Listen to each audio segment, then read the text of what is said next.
Um, so the IOL, there's no question that the position of the IOL in the posterior chamber behind the iris is an optimal position. For this, the technique we use doesn't involve moving the IOL in the vitreous cavity, though we're comfortable with the vitreous cavity.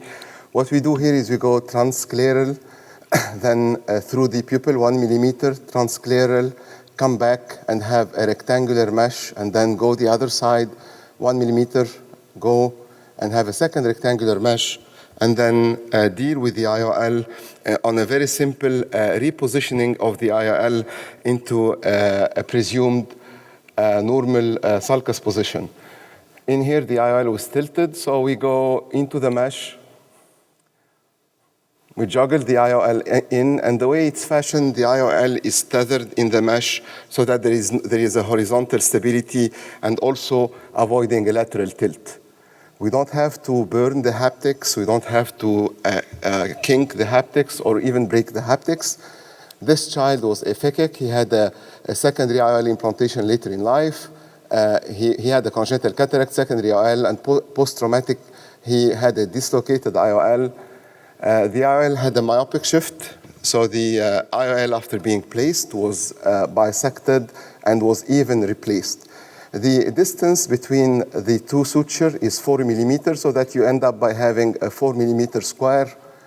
We went back to the back of the eye after repositioning the IOL, secured the retina, then explanted the IOL, and then reinserted a proper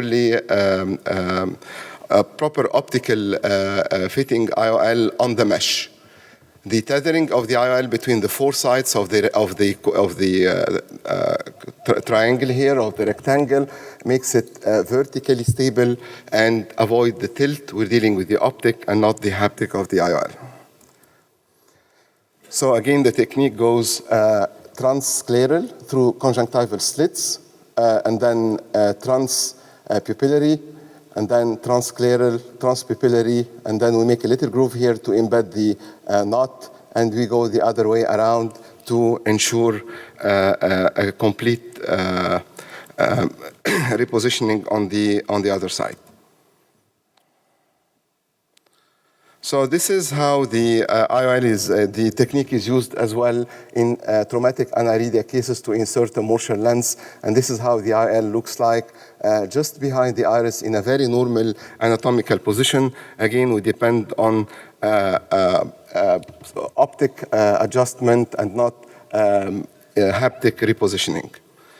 So other indication were the subluxation. Dr. Mittal might have been using this technique, only using one mesh to replace the IOL into position without needing to compromise the conjunctiva and the sclera. It's still a closed group technique, and the IOL was simply placed over the mesh. It's a useful technique in replacing posterior dislocated IOL and the closed pars plana vitrectomy. We do not violate the conjunctiva.